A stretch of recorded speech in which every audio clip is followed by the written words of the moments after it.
আম্মাজান হজরত আয়েশা সিদ্দিকা রাদিয়াল্লাহু আনহু ছিলেন রাসূলুল্লাহ সাল্লাল্লাহু আলাইহি ওয়াসাল্লামের একমাত্র কুমারী স্ত্রী। হিজরতের পর রাসূলুল্লাহ সাল্লাল্লাহু আলাইহি ওয়াসাল্লাম তাকে বিয়ে করেছিলেন। রাসূলুল্লাহ সাল্লাল্লাহু আলাইহি ওয়াসাল্লাম তার জীবনের অন্তিম সময়টুকু আয়েশা রাদিয়াল্লাহু আনহার ঘরে অতিবাহিত করেন। এমনকি তার মৃত্যুও হয় আয়েশা রাদিয়াল্লাহু আনহার কোলে মাথা রেখে। তিনি বলেন, যখন রাসূলুল্লাহ সাল্লাল্লাহু আলাইহি ওয়াসাল্লামের মৃত্যু ঘনিয়ে এলো আর তার মাথা আমার রানের উপর, তখন কিছু সময় তিনি বেহুশ হয়ে রইলেন। হুঁশ ফিরে এলে তিনি ছাদের দিকে তাকিয়ে থাকলেন।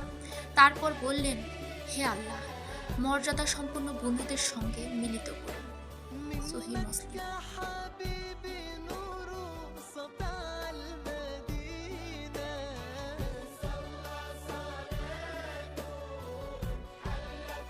নবীজি সাল্লাল্লাহু আলাইহি সাল্লামের সঙ্গে আয়েশা রাদিয়াল্লাহু আনহার দাম্পত্য জীবন ছিল অত্যন্ত মধুর, যা মুমিন নরনারীর জন্য উত্তম আদর্শ।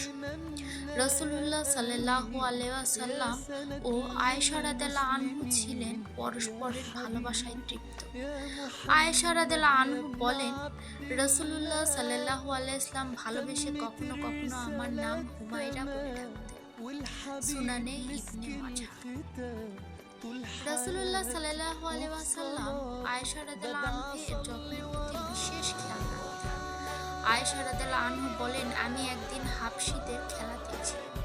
তারা মসজিদের আঙিনায় খেলা করছিল। আমি খেলা দেখে ক্লান্ত না হওয়া পর্যন্ত দেখছিলাম। তখন নবী সাল্লাল্লাহু আলাইহি ওয়াসাল্লাম তার চাদর দিয়ে আমাকে আড়াল করে রেখেছিলেন। সহিহ বুখারী।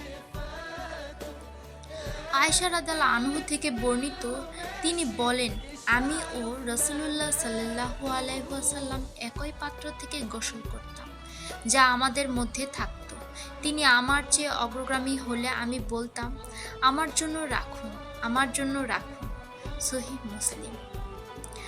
আয়েশা রাদিয়াল্লাহু আনহু বলেন, আমি হাড় থেকে গোশত কামড়ে নিতাম।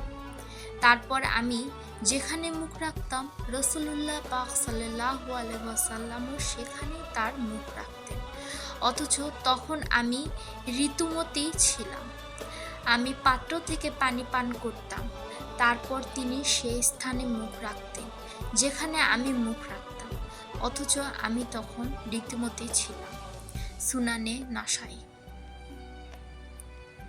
আয়েশা রাদিয়াল্লাহু আনহু বলেন, আমি ঋতুমতী অবস্থায়ও নবীজি সাল্লাল্লাহু আলাইহি ওয়াসাল্লামের চুল আঁচড়ে দিতাম। সুনানে নাসাই। আয়েশা রাদিয়াল্লাহু আনহু বলেন, নবীজি সাল্লাল্লাহু আলাইহি ওয়াসাল্লাম আমার কোলে মাথা রাখতেন এবং কোরআন তিলাওয়াত করতেন, অথচ আমি ঋতুমতী ছিলাম। সুনানে ইবনে মাজাহ। মহানবী সাল্লাল্লাহু আলাইহি ওয়াসাল্লাম ও আয়েশা রাদিয়াল্লাহু আনহু পরস্পরের আবেগ অনুভূতির প্রতি সচেতন ছিলেন। আয়েশা রাদিয়াল্লাহু আনহু বলেন, রাসূলুল্লাহ সাল্লাল্লাহু আলাইহি ওয়াসাল্লাম আমাকে বললেন, আমি জানি কখন তুমি আমার প্রতি খুশি থাকো এবং কখন রাগান্বিত হও। আমি বললাম, কি করে আপনি তা বুঝতে পারেন? তিনি বললেন, তুমি প্রসন্ন থাকলে বলো না, মুহাম্মাদের রবের কসম, কিন্তু তুমি আমার প্রতি নারাজ থাকলে বলো না, ইব্রাহিমের রবের কসম। শুনে আমি বললাম, আপনি ঠিকই বলেছেন, আল্লাহর কসম, হে আল্লাহর রাসূল। সেক্ষেত্রে আমি শুধু আপনার নাম উচ্চারণ করা থেকেই বিরত থাকি।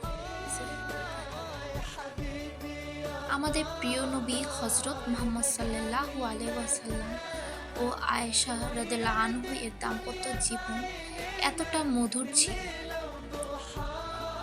এই হাদিসগুলো থেকে আমাদের অনেক কিছু শিক্ষণীয় আছে। আল্লাহ পাক আমাদেরকে নবী করিম সাল্লাল্লাহু আলাইহি ওয়াসাল্লামের মতো দাম্পত্য জীবন দান করুন। আমিন।